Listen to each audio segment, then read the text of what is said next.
I regret it. I don't wanna die to get to heaven. I wanna feel it and accept it. People so quick to ignore the message. Tell me what you know about the hood life. Alright, y'all, so today we got another artist introduction. I got a new artist that's coming from Philly for y'all named SISI. I believe that music is for the healing. Very talented artist, new early on in the game, singer, songwriter, also do her thing in the actress field. Stay tuned, because pretty soon she gonna be making her way to the big screen, premiering in some upcoming films.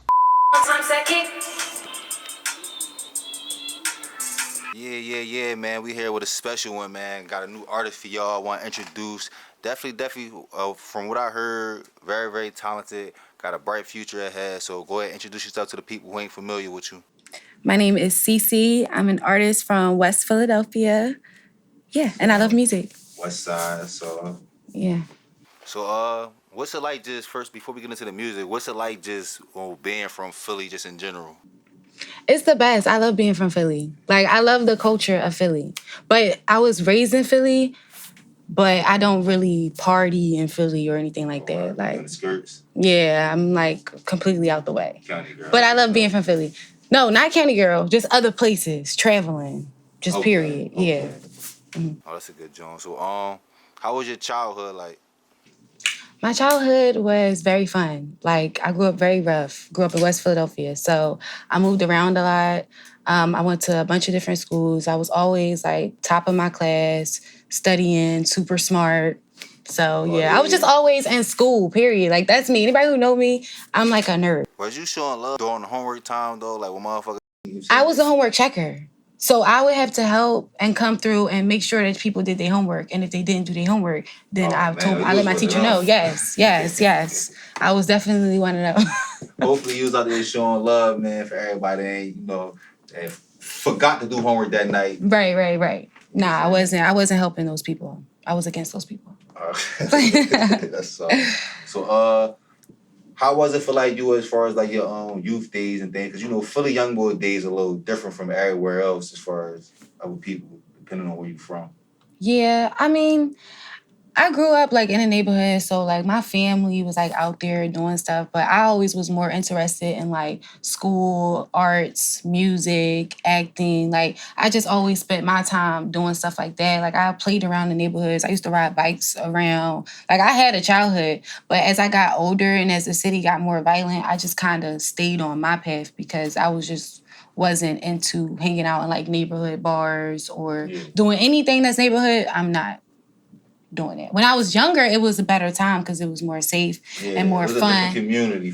Like now it's like lost of community in Philly. Like everyone isn't just at one spot, and if it is, people are afraid to be there. They're worried about their safety. It's just not the same thing. Mm-hmm. It's like when you're younger, you can go to block parties. I was just about to say that. I don't know when the last time I seen a block. I don't even know if they still got like block captains and all. Yeah, like when you was younger, I used to go to people's blocks and dance battle. I used to be battling in South Philly at my grandma's house. Like now it's like you can't really do that. I used to walk around the neighborhood. I used to walk home. I went to school on like 48th and Lancaster. I think I used to walk all the way to 63rd Street, just walking around. You can't do that nowadays in Philly. Yeah, it's definitely a different energy in the city. So, what was some of your early ages? So, what was some of your early on influence in music? Okay, so obviously Meek, because I got 3 older brothers, so I used to grow up watching his DVDs, like his battles. Like I know his whole freestyle to $3 by heart. You know what I'm talking about? He's like got the whole 4 set to me because he's rapping just in the camera. I used to watch battle rap all the time, so I was really early introduced into battle rappers first. Like that was my thing, like just watching battles, smack DVDs and stuff. And then like I really love 50 Cent. Hip hop. I love Beyonce. Like I love artists. So quick, John, before we move on, what was like your top 5 battle rappers from back in the DVD days? Oh, back in the DVD days? Mm-hmm.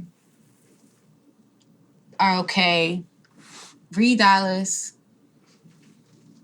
Just because like when his videos is just, you can still say him now. $3, Loaded Lux, Mook, Murder Mook, T-Rex, and I don't know. Sue Surf, because he was on DVDs. And he's still my favorite battle rapper today. Okay, that's a good job. I see you was really tuned into the culture and things like that. Yeah. That's a bad. So talk about your other musical influences. I like artists. I like people who are the complete package. Like artists who can make music and make you feel whatever they're feeling. So Beyonce, Drake, Meek. I like J. Cole. I like all artists. I listen to everything. Lady Gaga, Lana Del Rey, Jay-Z. Like I just love all music. But growing up in Philly, I was always introduced into rappers. Like who are like really rapping. So that's really what got me because I like punchlines. I like writing. So when I'm watching battles and I'm watching them do punchlines and schemes and angles, I'm like, this is like hardcore like English that they're doing right now in literature, and they're just doing it so effortlessly. So that's what really got my introduction started. Okay, I see what you're saying. You mixing the school and as far as with the Exactly. One time I showed my high school teacher a battle in class because I was trying to show him an example or something. So he started showing it to the class, and he's like, "Oh, look at how he's using these words." I'm like, "Yeah." Like, and my professor, I show him battles in class and stuff because it's actually spoken word, like it's performance art. Like I said, just listening to some of your music and just hearing you talk, I can see like you definitely got like substance with you. What's your thoughts as far as like today's generation of music with the like the new wave and just the new sound of music? I definitely think that the sound changes with the time and you have to be open with that. I think a lot of people from the older generation don't like the fact that music changes, but it happens in every generation. Like, so I'm okay with the new sound. I think the new sound, especially in Philly, is like the dance music. It's like getting back to like party music. And it just reminds me of like a happier time in the city. So I'm okay with that. But I do think that people aren't really understanding what music is for. Like they're just making it to like make money and stuff. So it's not really soulful music or like classical music or just classic music, period. It's just like music for the moment sometimes. So I do think we need more music that's like not just for the moment, but like timeless music. Right. Yeah, and that's what I'm going to do. Okay, fact. So how long have you been making music? Officially since March. Yeah, but I always could rap. Like I was in middle school battle rapping. I always secretly knew I could rap because I'm a writer. So I used to write songs. I used to know I could rap just period. But one day I was like, I don't know, let me just write to this beat that I had. And then I recorded it. And then since then I just been like, all right, let me lock in. I graduated. So after I graduated, I was like, I have time now to do something creatively. So I was like, let me do that. So what was it like as far as like that first moment, like, all right, this is what I'm really doing? What was going through your mind? I told myself, I was like, you are hot as shit. I had to believe that I was hot. Everybody else knew I was hot, but like to me, I'm very critical. So I'm very critical of myself. So I had to tell myself, like, this is hot. You are prepared for this. Like I've studied this. So once I found out that I was hot and I proved it to myself, that's when I just was locking it. I was like, just writing whenever I feel inspired creatively. Okay. So what's it like being like a new artist? What's the best part about being a new artist? The best part is that everything is fun and exciting because I've never done this before. I'm getting used to it. Like, even when I introduced myself, I had to remember, don't say Sierra, say SISI, like, because you're SISI now. But it's like, I'm getting used to everything. I'm excited. Like, everything is interesting to me. I'm not burnt out because I haven't been doing it long, and I find everything to be inspiring. Facts, though. No, it's still fun. And I'm going to say, just a word of advice, try to make this, because it's going to get to a job once you get to a certain point, especially when like you start growing in your field, but always remain solid as far as what you're doing it for. Always, have fun with it no matter what, for real. Even when you overbook, you got 10 shows to do, still have fun. Because it can't be, I believe that any dream you're chasing, it can't be out of desperation. Because then you're putting that energy into it. Like, it has to be out of something that's your calling, something that you really want to do. But you can't be desperate. Like, you can't be acting from a desperate place when you're trying to achieve it, because then you're going to attract, like, the wrong energy to it. You have to be fulfilled already. And now this thing that's coming is like an add-on, you know? No, facts, though. Yeah. So what's, like, the cons as far as being a new artist? Man, people not taking my ass serious. That's the damn cons. I don't know. I think, but that's just something that you really just can't care about. I really don't really care about that. But I think it's just trying to find where you are creatively. It can get a little frustrating because it's like you're trying to do everything at once. So I think it's just reminding yourself to have patience because you feel like you got so much to prove in so much little time. So yeah, but that's just me being hard on myself. Mm-hmm. So what's it like as far as like being like a woman and like sort of kind of like a male dominant feel? I don't know, because chicks got the ball right now. I say like the females, y'all really running the rap game for real, for real. But what's it still like just being like a woman, you know, in such like a male dominant field, but then guys probably not trying to take you serious with the music and things like that? I think it's great because I got the advantage because you're going to be underestimated, period. And I don't mind. Like I grew up with a bunch of brothers, so I understand men. I feel on a great level, and I don't know. I think it's okay. I don't really find a big problem with it so far, but who knows how that'll change. Sort of kind of thing for real. But then you got artists like I see like the Sexy Red chick for real. She kind of like took the game from left field for real, just like because it's something that's unique. It's just catchy. It's not lyrical and shit like that. Yeah, it's just fun. It's just fun, yeah. But I do feel like when women artists make those type of music, it's so closely analyzed as compared to like a male artist making a track that's just fun. He's just having fun, but then Sexy Red is like, oh, turn this up. And it's like, it's just meant to be a fun song. Like, she's not trying to be lyrical. Like, women can make songs that's just fun too, you know? But it's like, if you're looking for something lyrical, then put on a lyrical rapper. If you're looking for something that's fun, then put on Sexy Red. Yeah, fact. How do you feel about that? Because it's like, as far as women being judged in the music, being like guys can say certain stuff and it's cool, but chicks can't because they start getting judged. I ain't gonna lie. Like the song catchy, bro, that joint's super catchy. Mm-hmm. When you keep hearing it, it's just like, it's one of them joints, like, it's just like the beat and the rhythm for real. Yeah, it's a good song. That's all it should be. When you hear a song, it should be, this is a good song. Not, this is a good one female song, this is a good male song. It's a great song, period. And like you said it yourself, it's a double standard. Once we acknowledge the fact that it's a double standard, then it's like, okay, then what are we going to do about it? But people don't like to admit the fact that it is a double standard. And it's like, why? Facts though. So now I want to talk about as far as like your style of music, because like you're a new artist, so you still like figuring it out. But what would you give like your example or your style of music? Drake. Straight like that. Because of the fact that I'm like Drake with like a mixture of like edge, because Drake can make timeless music, and that's what I do. Like I can make music that's not just about one thing. Like I don't gotta just rap about this. I can rap about this, or I can sing about this, you know? Mm-hmm. So just the way that he's able to go across all avenues, like that's like me. All right. So what is it about Drake that makes Drake Drake?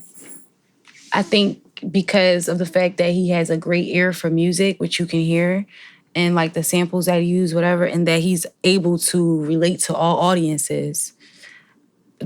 Just period. Like he makes songs that's about his inner thoughts, about his music, about his feelings. He'll make songs for you to turn up to. He'll make songs about this. He'll make songs about that. I think you have to really love music, and you could tell Drake like really loves music, back in the day music. Like I think that's what makes a great artist, someone who is familiar with the craft. You can't come into a craft and you don't really know about it. I ain't gonna lie, because one thing I say, Drake really like the student who became the teacher. Yes, yeah.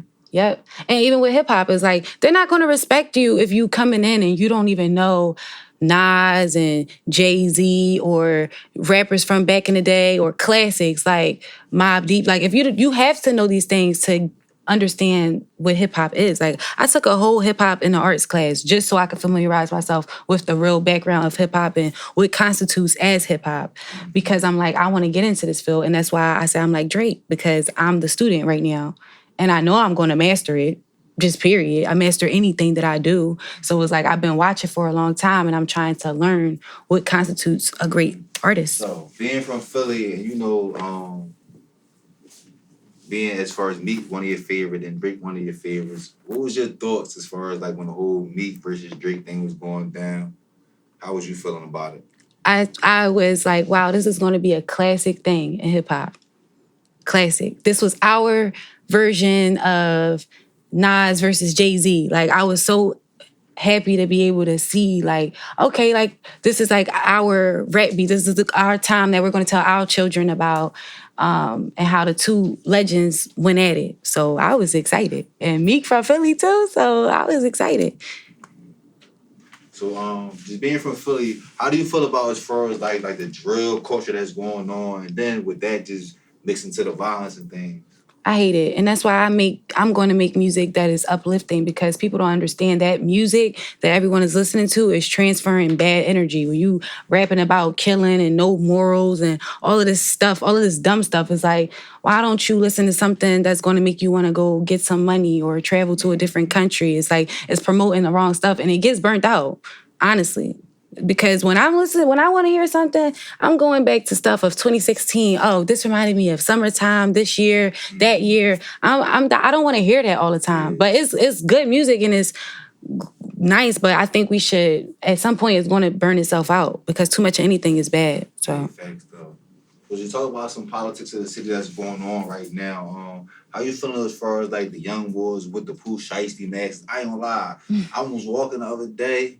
And the young boy was walking to the street, bro. He had on the gloves, like blue latex gloves. Uh-huh. And I'm confused, like instantly, like, what the fuck? Like, why you about to go drill on something? But I'm looking at him like, you can tell he's just a cool young boy. So. Yeah, it's the trends. Like, Philly is really a city of trends. We've always been like that. Unfortunately, some of those trends are not always great trends. We used to start them, now we kind of just follow them. Yeah, and it's becoming just too much, and people are not separating social media from real life. Like, they're not looking for anything bigger. Like, they really do want to go to war over blocks that they feel like they will have to live on for the rest of their life. They're not thinking about like, oh, maybe I can move here one day. Maybe I can travel here. Maybe I can do this.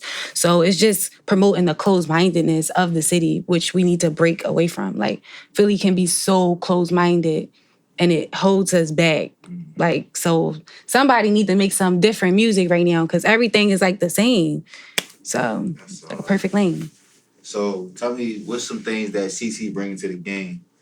Versatility, lyrics, good music. I got a great ear for music. So I want to make timeless music that you are going to use, like, to help you deal with your emotions, music that's going to get you through stuff, music that's going to help you talk your shit. As a woman, you want to pop your shit. Like, it's just going to be music that is going to be able to help you through all moods. Yes. And music that's going to make you want to dance too. That's all. So before we get out of here, what's some advice that you can give to like the youth? Oh my goodness, I've been waiting my whole life for this moment. The advice I would give to the youth is in my song. You do not have to die to get to heaven. You can have your heaven right here on earth. You do not have to be a product of your environment. You can live your life. You do not have to just live in a state of survival. The world is so much bigger than Philly, so much bigger than losing friends and dying. If you can't find what makes you happy and what you love to do, find a way to monetize off of that, so that you're not living your life every day in a constant cycle, and that you're actually happy about life and all the exciting things that comes, and that you're not walking around negative and with an attitude and trying to kill each other. And the source of that is not just money. The source of that is happiness. And with happiness comes money. So that's it.